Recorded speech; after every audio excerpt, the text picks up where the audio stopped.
देखिए, जो ऊष्मा कुंड होता है, इसको इस तरह समझो कि इसमें बहुत सारी ऊष्मा है। इतनी ज़्यादा ऊष्मा है कि थोड़ी सी ले भी लोगे तो इसमें कोई अंतर नहीं आएगा। और इसको हमने टेम्परेचर T2 पे रखा है, जो कि ज़्यादा टेम्परेचर है। इसके बाद में एक हमें ठंडी वस्तु चाहिए पड़ेगी। इसको हम सिंक कहते हैं। तो आप ठंडी वस्तु या सिंक बोल सकते हैं। और ये कम टेम्परेचर पे है। आप देखिए, इसका टेम्परेचर हमने रखा है T1। ये T1 टेम्परेचर। और एक हमको चाहिए पड़ेगा स्टैंड। स्टैंड आप देखिए, डबल लाइनों से हमने बनाया हुआ है। डबल लाइनों का मतलब है कि कुचालक पदार्थ का बना हुआ है। और इस स्टैंड का काम ये होगा कि इसके ऊपर हम ये सिलेंडर को रखेंगे, जिसमें हमने गैस ली है, इसको इसमें रखेंगे। तो इस तरह से ये चारों चीज़ें हमको चाहिए रहेंगी। और इन्हीं की सहायता से हम कार्नोट का चक्र या कार्नोट साइकिल को पूरा करेंगे। अब सबसे महत्वपूर्ण चीज़ पे मैं आ रहा हूँ कि पहला स्टेप हमारा ये है, जैसा हमने आपको बताया भी था, कि हम गैस का आयतन V1 से प्रसारित करके करेंगे V2। ये देखिए, V1 से V2 तक प्रसार करेंगे। लेकिन हमने एक इसमें शर्त लगा दी है, कंडीशन। शर्त ये लगाई है कि जब प्रसार होगा गैस का, एक्सपांशन होगा, तो टेम्परेचर उसका नहीं बदलना चाहिए। उसका तापक्रम स्थिर बना रहे, बिल्कुल परिवर्तन ना हो टेम्परेचर में। तो यदि तापक्रम नहीं बदलेगा तो हम उसको क्या कहते हैं, आपको मालूम है, समतापी या आइसोथर्मल। तो इस तरह से पहला स्टेप हो गया V1 से V2 तक समतापी प्रसार, आइसोथर्मल एक्सपांशन। मतलब ये हुआ कि हमको गैस का आयतन V1 से बढ़ा के V2 तो करना है, लेकिन गैस के टेम्परेचर पे कोई भी चेंज या परिवर्तन नहीं होना चाहिए। इसको आप बहुत अच्छे से समझिए, ये किस तरह से किया जाएगा। देखिए, सबसे पहले हमने क्या किया, जो भी हमारा सिलेंडर है उसको हमने लिया। अब ये आपके सामने सिलेंडर बना हुआ है, ये देखिए। इस सिलेंडर को आप देखिए, इसमें ये डबल वॉल्ड है और इसके अंदर हमने आदर्श गैस ली हुई है। गैस का आयतन आप देखिए कितना है, गैस का आयतन V1 है। गैस का आयतन V1 है और गैस का प्रेशर P1 है। ये पहली बार हम प्रेशर की भी बात कर रहे हैं, दाब की। गैस का प्रेशर P1 है। गैस का टेम्परेचर ज़्यादा है, T2। तो कुल मिला के हमने आदर्श गैस ली है जिसका आयतन V1 है, जिसका प्रेशर P1 है या दाब P1 है, और जिसका आयतन V1 है। ये अब आप थोड़ा सा यहाँ ऊपर देखें, इस सिलेंडर के में अंदर जो पिस्टन लगा हुआ है, पिस्टन के ऊपर देखिए ये छोटे छोटे छोटे खूब सारी लाइन बनी। ये वास्तव में बांट है, वेट। बांट समझते हो ना, जिससे तौलते हैं। ये छोटे छोटे बांट हमने एक के ऊपर एक, एक के ऊपर एक, हजारों की संख्या में इसको हमने रखा हुआ है। तो अब ये कुल बात इस तरह से है कि एक हमने सिलेंडर लिया है, उसके अंदर हमने गैस ले ली है। गैस का आयतन हमने V1 लिया है ये। और जो पिस्टन है, पिस्टन के ऊपर छोटे छोटे हमने बांट रखे हुए हैं। अब ये प्रश्न उठता है कि क्यों रखे हैं। देखिए, गैस का प्रेशर P1 है, जो कि इस पिस्टन को ऊपर की तरफ ढकेलेगा, है ना भाई। गैस अपना दाब लगा रही है P1, और ये दाब किस ओर लगेगा, ये पिस्टन पर लगेगा, ऊपर की ओर। लेकिन हम चाहते हैं कि पिस्टन अपनी जगह बना रहे, स्थिर रहे। तो हमने क्या किया कि इस पिस्टन के ऊपर बहुत सारे छोटे छोटे वेट रख दिए, और इतने हैं ये कि इनका टोटल जो प्रेशर है वो भी P1 के बराबर आ जाए। मतलब जो जो प्रेशर गैस का है वही प्रेशर ये नीचे की तरफ भी लग रहा है। तो ये वाला प्रेशर भी P1 है।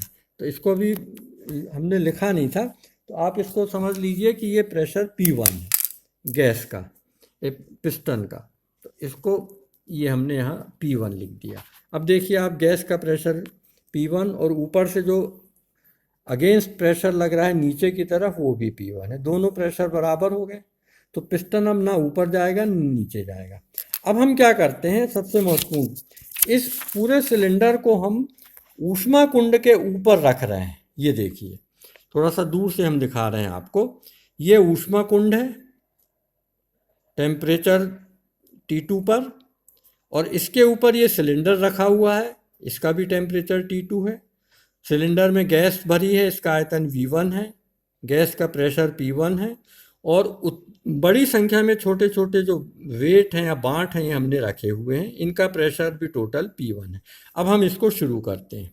हमारा काम क्या है, हमको गैस का प्रसार करना है V1 से V2 तक और समतापीय रूप से, आइसोथर्मल। टेम्परेचर नहीं बदलना है, सिर्फ आयतन को बढ़ाना है। तो देखो क्या करते हैं, इसको आप बहुत अच्छे से समझिए। हम यहाँ से एक वेट हटा देंगे, एक बांट हम इसमें से निकाल लेते हैं। उससे क्या होगा कि जैसे ही आप एक वेट हटाएंगे तो ये जो ये वाला प्रेशर है जो कि P1 था, अब ये कम हो जाएगा क्योंकि एक वेट आपने हटा लिया है। तो वेट हटाने से ये वाला प्रेशर नीचे की तरफ जो लग रहा है ये कम हो गया, और जो गैस का प्रेशर है वो ज़्यादा है P1। तो इसका परिणाम ये होगा कि जो गैस है ये गैस पिस्टन को ऊपर की तरफ ढकेलेगी, ये गैस पिस्टन को ऊपर की तरफ ढकेलेगी। तो जब पिस्टन ऊपर की तरफ जाएगा तो इसका मतलब है गैस का आयतन बढ़ जाएगा। तो इसको फिर से आप समझ लीजिए, हमने शुरू से हम बता रहे हैं, हमने जैसे ही एक वेट यहाँ से हटा के बाहर रखा तो ये जो प्रेशर P1 था नीचे की तरफ जो लग रहा था, ये प्रेशर कम हो गया और ये जो P1 है ये ज़्यादा है। इसका परिणाम ये हुआ कि जो गैस थी उसने पिस्टन के ऊपर की तरफ एक पुश किया, ढकेला, धक्का मारा, जिससे ये पिस्टन थोड़ा सा ऊपर चला गया और इस तरह से गैस का प्रसार हुआ। ठीक है, इस तरह से गैस का प्रसार किया जाता है। अब मान लो हमें और आगे प्रसारित करना है तो हम क्या करेंगे, फिर से हम एक वेट इसमें से और हटा देंगे। तो जैसे ही आप वेट हटाएंगे तो ये नीचे वाला प्रेशर नीचे की तरफ जो लग रहा है कम हो जाएगा। फिर ये गैस क्या करेगी, पिस्टन को ऊपर की तरफ ढकेलेगी। तो जैसे जैसे एक एक वेट आप इसमें से हटाते जाएंगे वैसे वैसे हर बार ये गैस क्या करेगी, पिस्टन को ढकेलेगी ऊपर की ओर, और धीरे धीरे आप देखिए जो पिस्टन है धीरे धीरे ऊपर आता जाएगा। और पिस्टन ऊपर आ रहा है, इसका मतलब है कि जो गैस है ये फैल रही है, एक्सपांशन हो रहा है। और अब चित्र यहाँ का देखिए, हमने खूब सारे वेट जो यहाँ पर थे वो सब हमने हटा दिए, और वेट हटाने से क्या हुआ कि गैस पिस्टन को ढकेलती गई, और अंत में आप देखिए अब गैस, पहले पिस्टन यहाँ था, अब देखिए पिस्टन कहाँ आ गया है। तो अब गैस का आयतन जो कि पहले V1 था अब ये कितना हो गया है, V2। तो ये इस तरह का प्रसार किया जाता है। तो हमने वास्तव में गैस का आयतन V1 से प्रसारित करके कर दिया V2। तो ये तो हमारा एक काम हो गया। अब सबसे महत्वपूर्ण चीज़ है जो कि आपको बहुत ध्यान से समझनी है। होता क्या है कि जब गैस पिस्टन को ढकेलती है ऊपर की तरफ, जब गैस पिस्टन को ऊपर की तरफ ढकेलती है तो गैस फैलती है, एक्सपांशन होता है। और अपन सबने पढ़ा है कि जब गैस प्रसारित होती है तो ठंडी होने लगती है, इट गेट्स कूल्ड। गैस प्रसारित होती है तो ठंडी होने लगती है। तो अब ये क्या हो रहा है कि गैस जैसे ही प्रसारित होगी ये ठंडी होने लगेगी। उसी समय ये गैस क्या करती है, इसको हमने किसके ऊपर रखा है, सिलेंडर को ऊष्मा कुंड के ऊपर। तो ये गैस क्या करेगी, ऊष्मा कुंड से थोड़ी सी ऊष्मा ले लेती है। देखो एक एरो बना हुआ है, इसका मतलब है यहाँ से ऊष्मा यहाँ जा रही है, और कितनी ऊष्मा जा रही है, बहुत सूक्ष्म, डी क्यू मतलब ऊष्मा की सूक्ष्म मात्रा, amount of heat, very small amount of heat.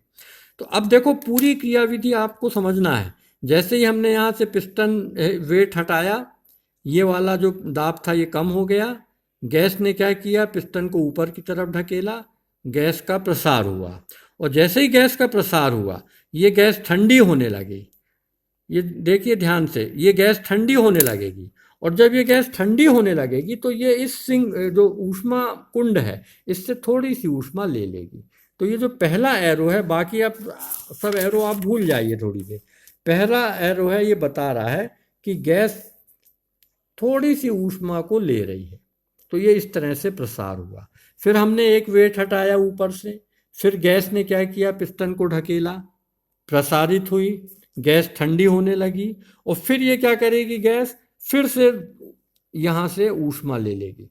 तो वास्तव में जो ऊष्मा कुंड है इससे हर बार गैस को थोड़ी सी ऊष्मा लेनी पड़ती है, और जब ये थोड़ी सी ऊष्मा ले लेगी तो क्या होगा, इसका टेम्परेचर नहीं बदलेगा, बिल्कुल चेंज नहीं होगा, और गैस का टेम्परेचर स्थिर बना रहेगा T2 पे।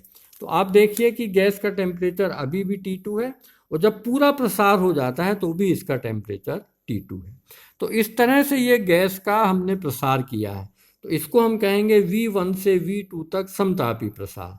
प्रसार इसलिए क्योंकि V1 से आयतन V2 हो गया। लेकिन समतापी क्यों है, आइसोथर्मल क्यों है? तो उसमें आप ये बताइएगा कि जब गैस प्रसारित होने लगती है, फैलती है, एक्सपांशन होता है, तो ठंडी होने लगती है। उसी समय ये ऊष्मा कुंड के ऊपर रखी हुई है। सिलेंडर किसके ऊपर रखा है? ऊष्मा कुंड के। तो ऊष्मा कुंड से ये DQ कैलोरी ऊष्मा ले लेती है। और हर बार एक एक करके हम वेट धीरे धीरे हटाएंगे, ध्यान रखिएगा, एक एक करके वेट हटाना है। हर बार गैस थोड़ा सा एक्सपांड होगी, प्रसारित होगी, और हर बार ये गैस क्या करेगी? ऊष्मा कुंड से ऊष्मा ले लेगी। तो ये लगातार ऊष्मा लेती जा रही है और गैस का प्रसार होता जा रहा है, और V1 से हो गया प्रसार V2। तो इसको कहते हैं V1 से V2 तक समतापी प्रसार, isothermal expansion from V1 to V2।